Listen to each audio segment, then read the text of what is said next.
473 divided by 8. Say 473. Oops, that should be a 3. Divided by 8. 8 doesn't go into 4, but it goes into 40 5 times. 5 times 8 is 40. Sorry, I meant 47 earlier. Subtract, I get a 7, and bring down the 3. 8 goes into 73.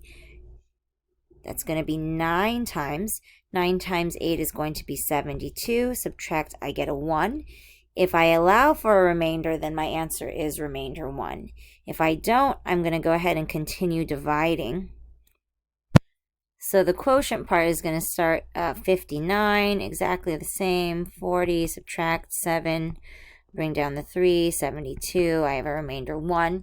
If I don't have a remainder, if I'm not allowed to have remainders, I'm going to go ahead and add a decimal and a 0, and I'll bring that decimal right up, and then bring that 0 down. 8 goes into 10 one time. 1 times 8 is 8. Subtract, I get a 2. I can bring down another 0. 8 goes into 20. That is going to be 2 times. 2 times 8 is 16. Subtract, I get a 4. Add another 0 to bring down. 8 goes into 40 5 times. 8 times 40 is, or 8 times 5 is 40.